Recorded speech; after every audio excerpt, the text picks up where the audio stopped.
معزز سامعین اکرام، السلام علیکم ورحمۃ اللہ وبرکاتہ۔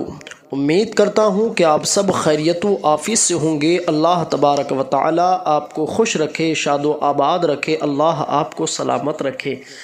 آئیے حضرات، ہم سب سے پہلے آج جانتے ہیں سورہ یاسین کے بارے میں۔ جو بندہ اس سورہ یاسین کو پڑھ سکتا ہے تو وہ پڑھے، نہیں پڑھ سکتا تو صرف سن لے انشاءاللہ تبارک و تعالی۔ پڑھنے اور سننے کے اتنے فائدے ہیں کہ اللہ کے نبی صلی اللہ علیہ وسلم نے اس سورہ یاسین کے بارے میں ارشاد فرمایا کہ ہر ایک چیز کا ایک دل ہوتا ہے، ایسے ہی قرآن مجید کا دل سورہ یاسین ہے۔ جو بھی بندہ سورہ یاسین پڑھتا یا سنتا یا لکھتا ہے ایک مرتبہ، تو اللہ تبارک و تعالی اس کو 10 مرتبہ کلام مجید پڑھنے کا ثواب عطا فرماتا ہے۔ اب آپ سوچیں ذرا، کوئی بندہ اگر 10 مرتبہ ایک کلام مجید کو پڑھتا ہے، 10 بار اگر کوئی قرآن پاک کو مکمل کرتا ہے تو اس کو کتنا وقت چاہیے۔ لیکن واہ سورہ یاسین تیری عظمت پر قربان، اللہ تبارک و تعالی نے سورہ یاسین کو اتنی عظمتیں، اتنی برکتیں، اتنی رفعتیں اور اتنی اللہ تبارک و تعالی نے رحمتوں اور عظمتوں سے نوازا ہے کہ ایک مرتبہ پڑھنے والے کو اللہ تبارک و تعالی 10 کامل قرآن پاک پڑھنے کا، سننے کا ثواب عطا فرماتا ہے۔ سوچے ذرا، اگر آپ دن بھر میں یا 2 دن میں یا کبھی بھی آپ ایک دن میں سورہ ایک کلام پاک نہیں پڑھ سکتے، تو کم سے کم اگر آپ نہیں پڑھ سکتے تو صرف سورہ یاسین کو اٹھتے وقت، صبح کے وقت، صبح صادق کے وقت جب آپ کی صبح ہو، آپ صبح کو اٹھیں تو اٹھتے وقت اس سورہ یاسین کو ضرور سن لیا کریں۔ اس سے کیا ہوگا سننے سے کہ جو بھی آپ کی دن بھر کی پریشانیاں ہوں گی یا دن بھر کے جو معاملات ہوں گے، جو آپ کے اوپر آنے والی دن بھر کی بلائیں ببائیں، تمام پریشانیاں ہوں گی، اللہ تبارک و تعالی آپ کو ان پریشانیوں سے دور فرما دے گا، اور اللہ تبارک و تعالی آپ کی تمام پریشانیوں کو دور فرما کر اللہ آپ کی حفاظت عطا فرمائے گا۔ اور جو بندہ اگر صبح کو اٹھ کر سورہ یاسین کو پڑھ سکتا ہے تو پڑھے، نہیں پڑھ سکتا تو صرف سن لے، تو اللہ تبارک و تعالی پورا دن اس کو اپنے حفظ و امان میں رکھتا ہے۔ تو پورا دن اس کو کوئی بھی شیطان یا کوئی بھی وسوسہ یا کوئی بھی اس طریقے کے خطرات جو کہ شیطان کی طرف سے ہوتے ہیں، شیاطین کی طرف سے ہوتے ہیں، وہ اللہ تبارک و تعالی ان سے اللہ ان کو محفوظ رکھتا ہے۔ تو اس لیے آپ سمجھ سکتے ہیں کہ سورہ یاسین پڑھنا اور سننا ہمارے لیے کتنا ضروری ہے۔ لوگ سمجھتے ہیں کہ صبح کو واٹس ایپ یا پھر فیس بک چیک کرنا ضروری نہیں۔ میرے بھائیوں، آپ خود سوچیں، 15-20 منٹ، آدھا گھنٹہ ہم اپنے ناشتے میں نکال دیتے ہیں، تو تمہیں چاہیے کہ صبح کو اٹھتے ہی یا پھر صبح کو اگر وقت نہیں ملا تو پھر شام کو اپنے بستر پر جانے کے بعد اپنے پرسکون کے ساتھ میں ایئر فون وغیرہ لگا کر سورہ یاسین کو سنیں، تو اللہ تبارک و تعالی ہماری تمہاری تمام پورے دن کی خطاؤں کو درگزر فرما دے گا، اور اللہ ہماری تمہاری پریشانیوں کو دور فرما دے گا۔ اور سورہ یاسین اگر کوئی بندہ اپنے کاروبار، جس جگہ پر اس کی دکان ہو یا کوئی کاروبار ہے، اگر اس جگہ پر سنتا ہے تو اللہ تبارک و تعالی اس جگہ سے بلا بباؤں کو دور فرماتا ہے، گھر سے بھی بلاؤں کو دور فرماتا ہے، اور جس جگہ پر پڑھی سنی جاتی ہے تو اللہ تعالی وہاں پر رحمتوں کا نزول فرماتا ہے، اور اس جگہ پر اللہ کے رحمت کے فرشتے نازل ہوتے ہیں، اور تمہارے لیے وہ بہت ہی کاروبار میں اور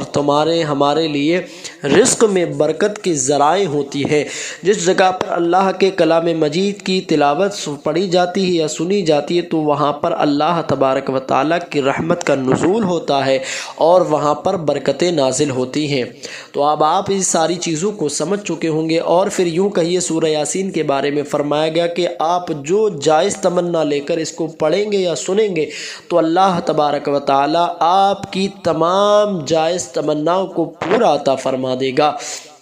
چلیے اب ہم سورہ یاسین کو سنتے ہیں۔ اعوذ باللہ من الشیطان الرجیم، بسم اللہ الرحمن الرحیم،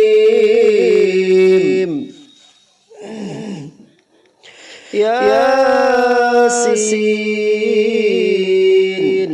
والقرآن الحکیم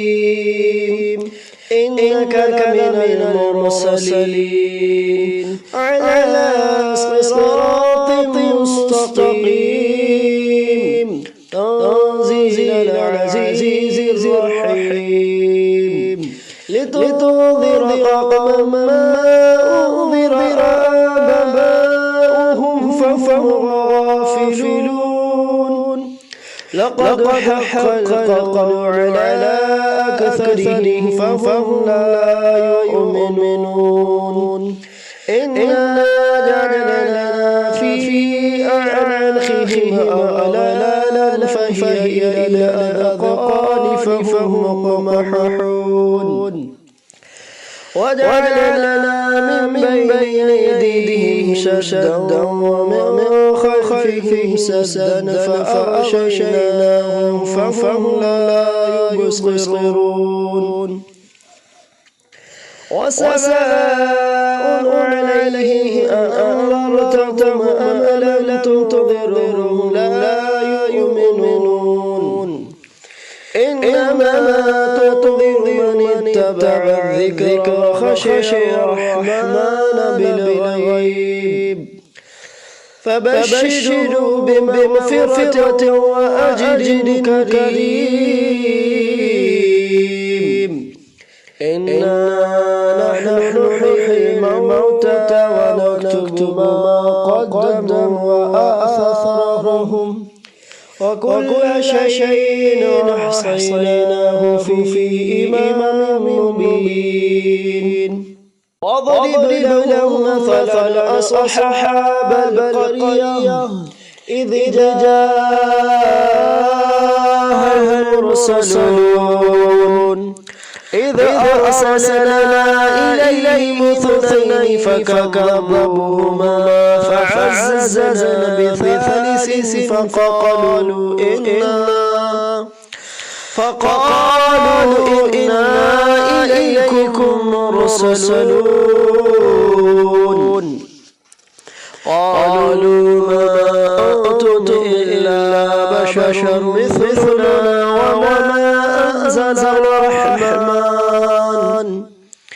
وما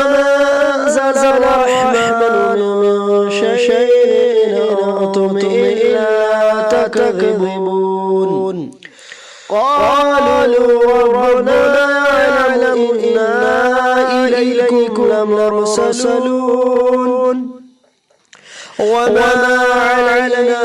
إلا البلاغ المبين قالوا إنا تطيرنا بكم لئن لم تنتهوا لنرجمنكم ولمسنكم منا عذاب أليم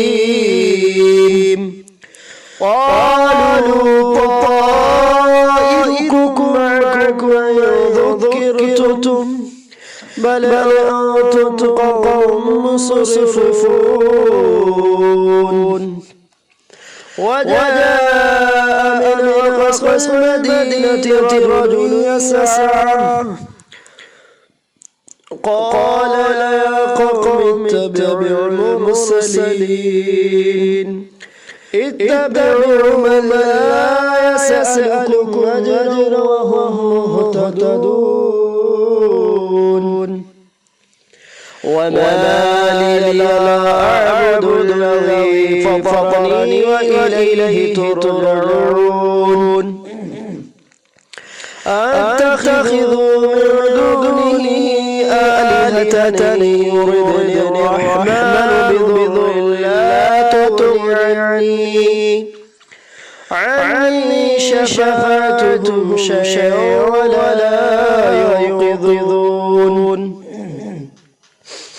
إني إذا في ضلال مبين إني آمنت بربكم فاسمعون قيل ادخل الجنة قال لا ليت قومي يعلمون بما غفر لي ربي وجعلني من المكرمين وما أنزلنا على قومه من بعده من السماء وما كنا منزلين إن كانت إلا صيحة واحدة فإذا هم خامدون يا حسرة على العباد ما يأتيهم من رسول إلا كانوا به يستهزئون ألم يروا كما أهلكنا قبلهم من القرون أنهم إليهم لا يرجعون وكل ما جميع لدينا محضرون وآية لهم الأرض الميتة أحييناها وأخرجنا منها حبا فمنه يأكلون وجعلنا فيها جنات من نخيل وعنب وفجرنا فيها من العيون ليأكلوا من ثمره وما عملته أيديهم أفلا يشكرون سبحان الذي خلق الأزواج كلها مما تنبت الأرض ومن أنفسهم ومما لا يعلمون وآية لهم الليل نسلخ منه النهار فإذا هم مظلمون والشمس تجري لمستقر لها ذلك تقدير العزيز العليم والقمر قدرناه منازل حتى عاد كالعرجون القديم لا الشمس ينبغي لها أن تدرك القمر ولا الليل سابق النهار وكل في فلك يسبحون وآية لهم أنا حملنا ذريتهم في الفلك المشحون وخلقنا لهم من مثله ما يركبون وإن نشأ نغرقهم فلا صريخ لهم ولا هم ينقذون إلا رحمة منا ومتاعا إلى حين وإذا قيل لهم اتقوا ما بين أيديكم وما خلفكم لعلكم ترحمون وما تأتيهم من آية من آيات ربهم إلا كانوا عنها معرضين وإذا قيل لهم انفقوا مما رزقكم الله قال الذين كفروا للذين آمنوا ونطعم من لو يشاء الله طعمه إن أنتم إلا في ضلال مبين ويقولون متى هذا الوعد إن كنتم صادقين ما ينظرون إلا صيحة واحدة تأخذهم وهم يخصمون فلا يستطيعون توصية ولا إلى أهلهم يرجعون ونفخ في الصور فإذا هم من الأجداث إلى ربهم ينسلون قالوا يا ويلنا من بعثنا من مرقدنا هذا ما وعد الرحمن صدق المرسلون إن كانت إلا صيحة واحدة فإذا هم جميع لدينا محضرون فاليوم لا تظلم نفس شيئا ولا تجزون إلا ما كنتم تعملون. إن أصحاب الجنة اليوم في شغل فاكهون وأزواج في ظلال على الأرائك متكئون لهم فيها فاكهة ولهم ما يدعون سلام قولا من رب رحيم. وامتازوا اليوم أيها المجرمون ألم نهد إليكم يا بني آدم ألا تعبدوا الشيطان إنه لكم عدو مبين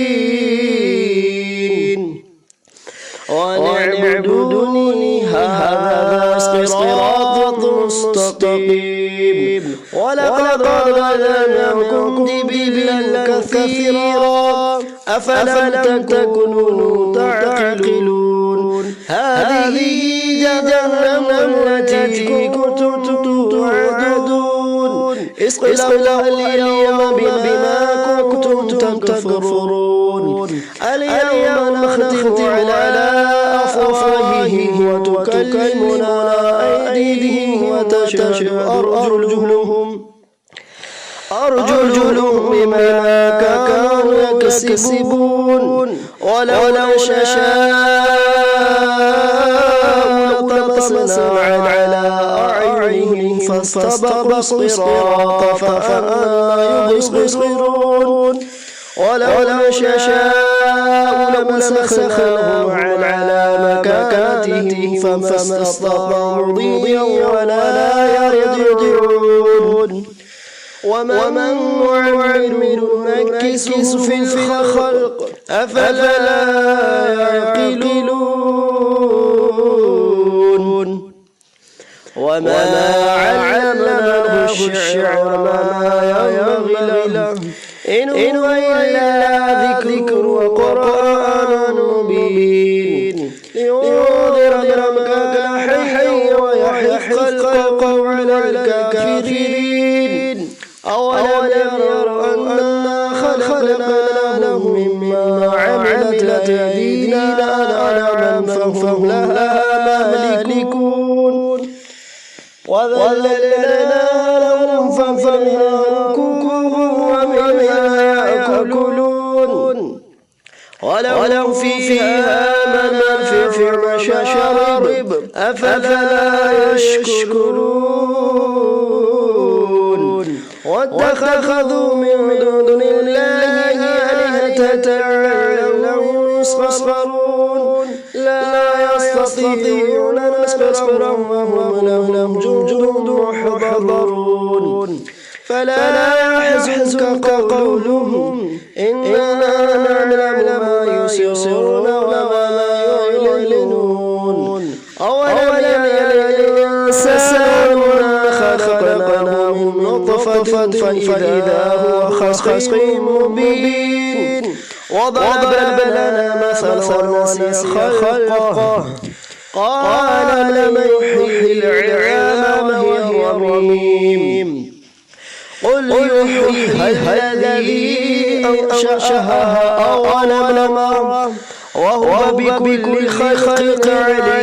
عليم. الذي جعل لكم من الشجر الأخضر نارا فإذا أنتم منه توقدون.